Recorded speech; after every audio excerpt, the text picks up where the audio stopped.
भारत माता की, भारत माता की, वंदे वंदे वंदे। जय श्री राम, जय जय श्री राम। मुझे प्रभु राम के अयोध्या में विराजमान होने के बाद पहली बार आने का सौभाग्य प्राप्त हुआ है। गोंडा तो अयोध्या से सटा हुआ जिला है और अयोध्या धाम के विकास का सर्वाधिक लाभ अगर किसी जनपद को प्राप्त हो रहा है, वह जनपद हमारा गोंडा ही है। इसके लिए मैं आपका भी अभिनंदन करता हूं। होली के पहले एक बार फिर से 1700 करोड़ रुपए की परियोजनाओं के साथ हमारे जनप्रतिनिधि आपके जनपद के, जिनकी मेहनत से, जिनके परिश्रम से ये सुविधा आपको प्राप्त हो रही है, इसकी भी मैं आप सबको बधाई देता हूं। आप सबके प्रति अपनी शुभकामनाएं देता हूं। बहनों और भाइयों, आज हमारा देश बदल चुका है। एक नए भारत में हम रह रहे हैं। एक ऐसा भारत जिसने दुनिया में भारत के 140 करोड़ लोगों के सम्मान को बढ़ाया है, उनके गौरव को बढ़ाया है, तो देश के अंदर सुरक्षा का बेहतर माहौल भी दिया है। आतंकवाद, नक्सलवाद सब समाप्त। अब देश सुरक्षा की नहीं बल्कि समृद्धि की एक नित नए प्रतिमान को गढ़ता हुआ आगे बढ़ रहा है। आजादी के अमृत महोत्सव में भारत ने 5वीं बड़ी अर्थव्यवस्था के रूप में दुनिया में अपना स्थान बनाया है।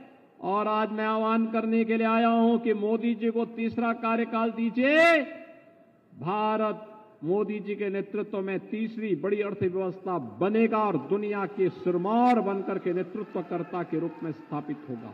विकसित भारत, और विकसित भारत के लिए विकसित उत्तर प्रदेश आवश्यक है, और विकसित उत्तर प्रदेश के लिए विकसित गोंडा भी आवश्यक है।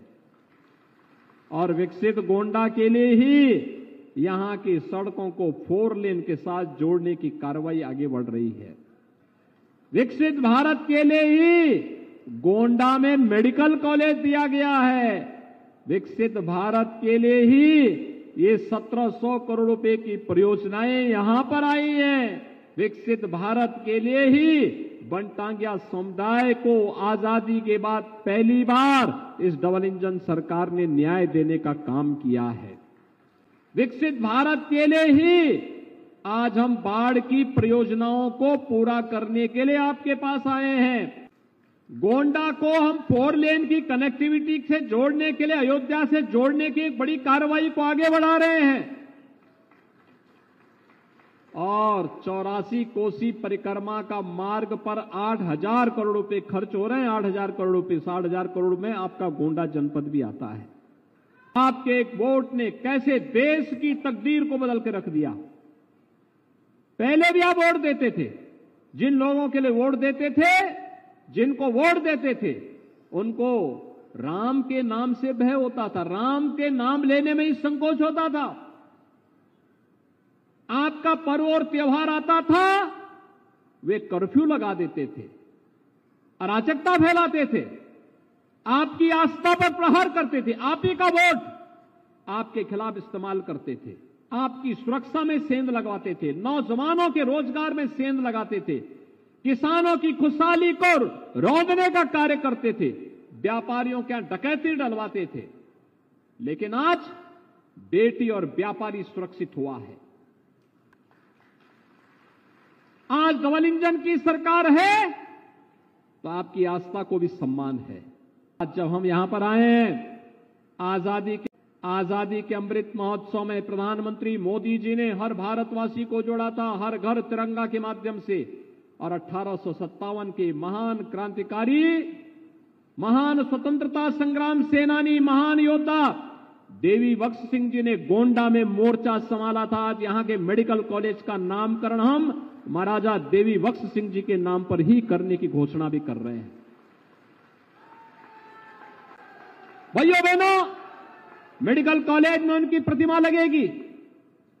1857 का उनका इतिहास लिखा जाएगा और उनके इतिहास के साथ आने वाली पीढ़ी के लिए एक नई प्रेरणा भी होगी। आजादी के बंदों को, भारत माता की सही सेवा करने वालों को यह भारत इसी प्रकार से सम्मान देगा।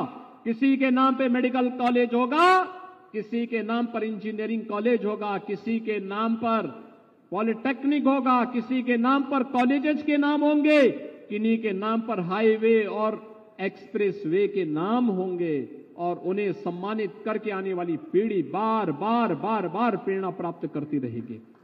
और आज और भाइयों, 2017 के पहले गोंडा की स्थिति क्या थी?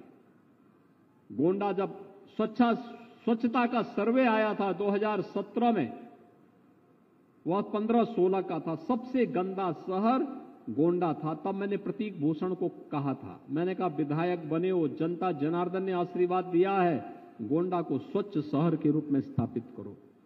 और इन्होंने उस समय प्रयास प्रारंभ किया। आज गोंडा साफ दिखाई देता है और मैं कहूंगा हमें अपने जीवन का हिस्सा बनना चाहिए।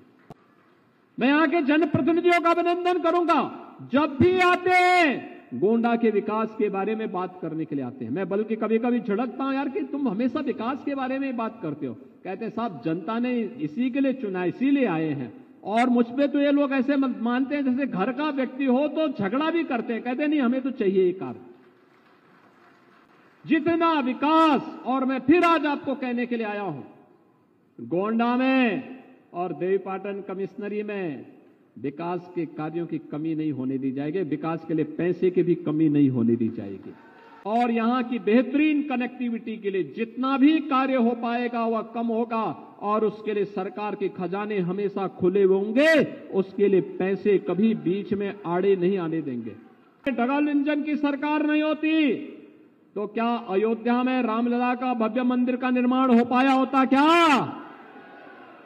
हो पाता? क्या ये सपा और कांग्रेस के लोग कर पाते? क्या उम्मीद करते थे? आपकी आस्था को कौन सम्मान दे रहा है? डबल इंजन की भारतीय जनता पार्टी की सरकार मोदी जी के नेतृत्व में जो चल रही है, फिर एक बार सभी लोग सहमत है ना? राम के नाम पे डंडे बरसते थे, गोलियां चलती थी, आज गोली नहीं, आज तो जय श्री राम की बोली निकलती है सबके मुंह से।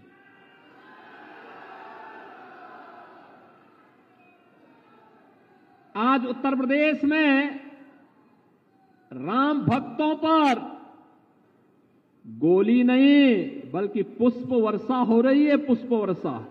अयोध्या की पहचान दीपोत्सव और रामोत्सव से हो गई है। आज भव्य और दिव्य और नव्य अयोध्या के दर्शन हमें देखने को मिल रहे हैं। हमारी पीढ़ी धन्य हो गई है। जो 500 वर्षों से हमारे पूर्वजों का एक संकल्प था, वह संकल्प पूरा हुआ है। अयोध्या में प्रभु राम फिर से विराजमान हुए हैं। इससे बड़ी बात हम सब भारतवासियों के लिए, उत्तर प्रदेश वासियों और गोंडा वासियों के लिए दूसरी नहीं हो सकती है।